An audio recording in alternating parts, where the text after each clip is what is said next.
O que é DTA?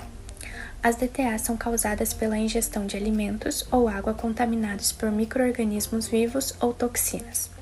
A má higiene e o preparo incorreto favorecem a sua transmissão.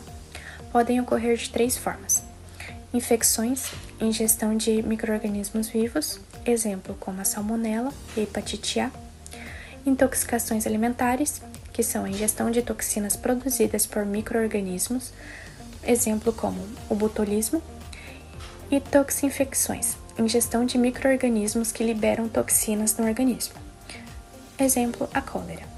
Os sintomas mais comuns da DTA são diarreia, vômito, febre e dor abdominal.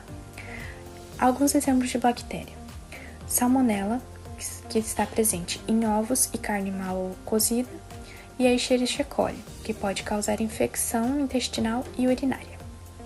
Bom, exemplo de 2 bactérias presentes em alimentos, vamos começar pela salmonela. Ela pode ser uma das principais suspeitas desse problema.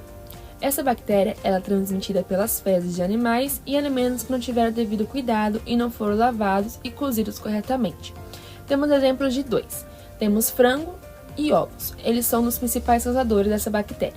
E também tem a Escherichia coli, então é uma bactéria gram-negativa que vive no intestino dos seres humanos e não apresenta sérios riscos para seus hospedeiros. Sintomas causadores: dores abdominais, pneumonia, diarreia, intoxicação alimentar, infecção urinária. Neste trabalho, foi utilizado o camarão, adquirido em um estabelecimento de alimentação escolhido de forma aleatória. Foi utilizado a metodologia do número mais provável, NMP. Inicialmente, 25 gramas do alimento foram pesados e, com o auxílio de um becker, foram diluídos em 225 ml de água peptonada 10-2. Essa solução foi homogeneizada por 10 minutos. E após esses 10 minutos, ela foi transferida de 5 ml da solução 10-1 para 45 ml de água peptonada 10-2. E sucessivamente, 5 ml da solução 10-2 foi transferida para um terceiro Erlenmeyer com 45 ml de água peptonada 10-3. A partir dessas diluições 10-1, 10-2, 10-3, foram semeadas 3 placas de agar padrão e contando foram 1 ml de cada solução, utilizando a técnica de semeio por profundidade. O próximo passo foi transferir 1 ml de cada diluição para 3 tubos contendo 9 ml de caldo verde brilhante bilactosado. Respectivamente, os tubos foram incubados por 24 horas a 35 graus.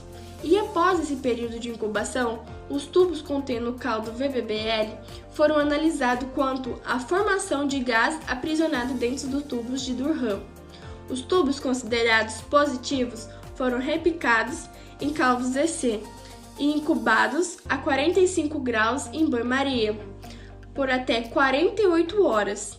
Foram analisados a formação de gás aprisionados dentro dos tubos e foi analisado também os resultados comparados com a tabela do NMP. Após a análise dos resultados dos tubos contendo caldo EC, apenas os tubos positivos foram selecionados para fazer um pool de amostra. 5 microlitros do pool foi semeado em agar-clad Mekong e incubados por 24 horas a 35 graus. Posteriormente, foi analisado o crescimento em agar Mekong e o consumo de lactose pelos micro-organismos. As bactérias positivas para lactose foram semeadas em TSI, SIM e citrato. Os resultados comparados com a tabela das enterobacteriases, quanto o consumo de glicose, sacarose, produção de gás, produção de sulfeto de hidrogênio, produção de indol, presença de flagelos e crescimento em um meio pobre de fonte de carbono. Das 9 amostras de camarão analisadas, apresentou coliformes prefecais, positivo estando dentro dos padrões estabelecidos pela legislação vigente, tendo um resultado de 10-1 negativo, 10-2 negativo e 10-3 negativo. No entanto, observou-se a presença de coliformes não fecais positiva nas 3 primeiras amostras, analisadas apresentando valores como 10-1 negativo, 10-2 positivo e 10-3 positivo.